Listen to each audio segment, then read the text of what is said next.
नमस्कार मित्रों, यह है मधु संकलन और आज विचार हिंदी पर।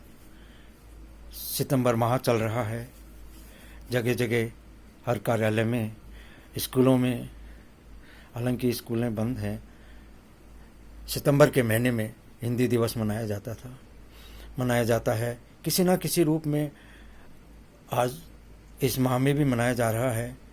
पेपरों में हिंदी संबंधी खबरें खूब छप रही हैं, क्योंकि कोरोना के कारण हम उस तरह से तो नहीं मना पाते, लेकिन हिंदी दिवस पूर्ण जोश के साथ मनाया जा रहा है। मित्रों, हिंदी दिवस मनाया जाना एक बात है, और महत्वपूर्ण बात यह है कि हम अपने जीवन में, अपने कार्य क्षेत्र में हिंदी को अधिक से अधिक ध्यान दें, अधिक से अधिक सम्मान दें और हिंदी बोलें, हिंदी प्रयोग में लाएं। चाहे हम वकील हों, अध्यापक हों, साहित्यकार हों, किसी भी क्षेत्र में, कार्यालय में अधिकारी हों, हमारी ये कोशिश रहनी चाहिए कि अधिक से अधिक काम हिंदी में किया जाए। तभी हिंदी दिवस मनाने की, हिंदी पखवाड़ा मनाने की सार्थकता है। मित्रों, आज़ादी के समय जब संविधान लागू किया गया, उस समय राष्ट्रीय भाषा बनाने का जब प्रश्न आया तो हिंदी को ही बनाने का सबसे अधिक प्रस्ताव था। लेकिन बहुत से ऐसे राज्य थे जहाँ पर वहाँ की आंचलिक भाषाएं बोली जाती थी, समझी जाती थी। इसके अलावा वहाँ के जो लोग, गणमान्य लोग थे, या तो वे आंचलिक भाषा समझते थे या अंग्रेजी भाषा। अंग्रेजी भाषा का प्रचलन अंग्रेजी साम्राज्य होने के कारण भारत के हर क्षेत्र में था। इसलिए उस समय हिंदी के साथ साथ, हिंदी को तो राष्ट्रभाषा बनाया जाना ही था, लेकिन कुछ समय का सफ़र पार करने के लिए अंग्रेजी को मेहमान के रूप में उसे रखा गया और ये कहा गया कि हिंदी और अंग्रेजी हमारी राष्ट्रभाषा होंगी। सारा राजकाज हिंदी अथवा अंग्रेजी में कहा जाएगा। क्योंकि हमारे देश में इतनी भाषाएं हैं, इतनी बोलियां हैं, उन सभी को राजकाज में प्रयोग नहीं किया जा सकता। इसलिए अंग्रेजी और हिंदी को इस राजकाज की भाषा के लिए चुना गया। लेकिन अंग्रेजी को कुछ समय के लिए ही प्रयोग में लाना था, लेकिन आज़ादी को आज 74 वर्ष हो चुके हैं, लेकिन अभी अंग्रेजी ही सिंहासन पर विराजमान है। अधिकतर हमारे राजकाज के कार्य सारे अंग्रेजी में किए जा रहे हैं। यह केवल कानूनों से नहीं होगा, इसके लिए हमारे हर अधिकारी, हमारे प्रिंसिपल्स, स्कूलों के प्रिंसिपल्स, महाविद्यालयों के कुलपति, प्रिंसिपल और जितना भी स्टाफ है, उसको अधिक से अधिक हिंदी में काम करना होगा। और जितने भी न्याय क्षेत्र हैं, न्याय क्षेत्र में भी बड़े बड़े जज को, अधिकारियों को हिंदी के प्रयोग के लिए प्रोत्साहन कर देना होगा और उन्हें मान्यता देनी होगी, ताकि अधिक से अधिक काम हिंदी में किया जा सके। हिंदी ही हमारी जन सामान्य की भाषा है। तो इसी पीड़ा से भरकर मैंने कभी कुछ शब्द लिखे हैं। तो अभी भी मुझे लगता है कि पटरानी अंग्रेजी भाषा ही बनी हुई है, इसलिए मैंने एक पंक्तियां लिखी हैं। तो मुझे आशा है पसंद आएंगी। हमारा देश, हिंदुस्तान हमारा देश है, और अभी तक इसमें अंग्रेजी जमी हुई है पटरानी के रूप में।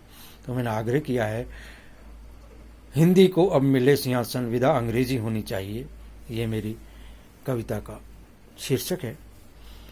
हिंदुस्तान है वतन हमारा, हिंदुस्तान है वतन हमारा, राजभाषा हिंदी होनी चाहिए।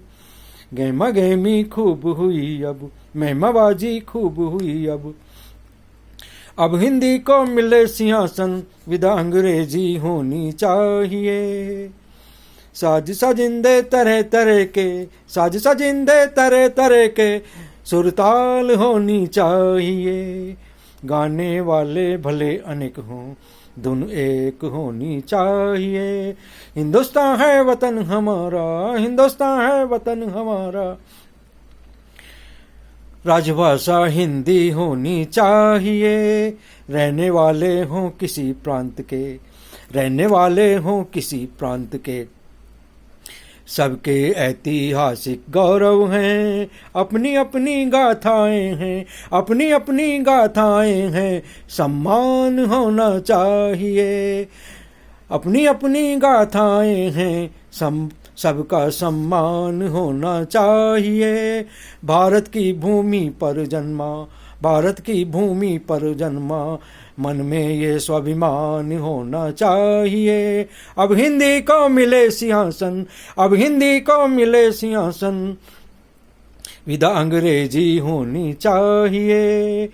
केरल, कर्नाटक या सिक्किम के, गुजराती अथवा राजस्थानी हो, मणिपुर, मेघालय या मिजोरम के हो, मणिपुर, मेघालय या मिजोरम के हो, पहले हिंदुस्तानी होना चाहिए।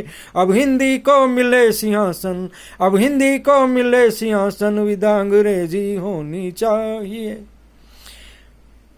चाहे बोले हम हरियाणवी या पंजाबी, ब्रज बंगाली या और बिहारी, भाषाओं का पूरा सम्मान होना चाहिए। सब भाषाओं का पूरा सम्मान होना चाहिए। अपने क्षेत्र की हैं सब रानी बहनें, बड़ी है हिंदी पटरानी होनी चाहिए। गैमा गैमी खूब हुई अब, मैमाबाजी खूब हुई अब, विदा अंग्रेजी होनी चाहिए। अब हिंदी को मिले सिंहासन, अब हिंदी को मिले सिंहासन, विदा अंग्रेजी होनी चाहिए। तो मित्रों, मेरा आग्रह है इस कविता में कि हम अपने प्रयोग में अधिक से अधिक हिंदी को लाएं और अंग्रेजी को का उपयोग ना करें। और ये संघर्ष काफ़ी समय से चला आ रहा है। इसमें मैं कहना चाहूँगा कि अभी ये हिंदी साम्राज्य को लाने का संग्राम खत्म नहीं हुआ है, अभी ये संग्राम बाकी है। इसके लिए मैं अगली कविता तुरंत ही प्रस्तुत करूंगा। तो अभी मैं इसी के साथ अपनी वाणी को विराम देता हूं। धन्यवाद मित्रों। आपको यह मेरी रचना और मेरे विचार कैसे लगे, कृपया अवश्य मुझे बताएं और मेरे चैनल को लाइक करें, इसको शेयर करें, सब्सक्राइब करना ना भूलें। धन्यवाद मित्रों।